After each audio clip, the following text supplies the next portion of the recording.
Nagbabalik ang PTV Balita ngayon. Iginiit ng Malacanang na hindi matatawag na anti-poor ang hakbang na i-ban sa national roads ang mga e-bike at e-trike. Ayon kay Palace Press Officer Undersecretary Claire Castro, layo nitong matiyak ang kaligtasan ng lahat sa kalsada. Dagdag pa ng opisyal na may umiiral na panuntunan kaugnay nito. Matatanda ang iniuhong sa January 2 ang panghuhuli sa mga e-trike at e-bike at bubuo din ng updated guidelines ang LTO para dito. Ilang araw na lang, Pasko na. Kaya naman muling nagpaalala ang Department of Labor and Employment sa mga employer sa pribadong sektor na ibigay ang 13th month pay o bonus ng mga empleyado sa tamang araw. Ayon kay Labor Secretary Bienvenido Laguesma, karapatan ng mga manggagawa sa private sector na magkaroon ng bonus bago sumapit ang December 24. Kasama na rito ang mga empleyadong pinapasahod sa pamamagitan ng piece rate basis, fixed wages, workers na may multiple employers o kahit na ang mga nag-resign o naka-maternity leave. Nakasaad niya sa Presidential Decree No. 851 o kilalang 13th month pay law na lahat ng empleyado sa pribadong sektor ay kailangan mabigyan ng bonus sa katumbas ng isang buwang sahod kada taon. Samantala, alamin natin ang ibang balita sa PTV Davao mula kay Jay Lagang.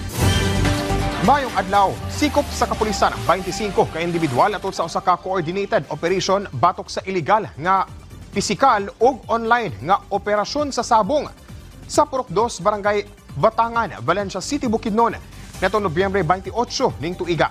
Nanguna sa operasyon ang Valencia City Police Station sa Tabang, sa Bukidnon Provincial Intelligence Unit ug Regional Special Operations Unit 10. Sumala sa mga otoridad kini nga lakang kabahin sa pagpatuman sa Executive Order No. 9 nga nagabawal sa tangmatang sa iligal nga sugal. Anana sa kustudiya sa Valencia City Police Office ang mga dinakpan alang sa dugang investigasyon, dokumentasyon ug pagpasangat sa kaso. Ang operasyon kabahin sa maslig-on nga paningkamot sa PNP Bukidnon aron mamintinar ang kalinaw sa probinsya. Pasado na ang ordinansa nga Artificial Intelligence o AI Powered Border and Public Safety Surveillance Ordinance sa Davao City. Tumong niini nga mapakusgan ang public safety and border security system sa Davao City pinagi sa paggamit og AI facial recognition technology sa mga entry ug exit points sa Davao City. Tiwasab niini nga mapakusog ang monitoring identification capability sa mga critical entry ug exit points ingon man sa mga lugar nga dunay tapok sa mga tao.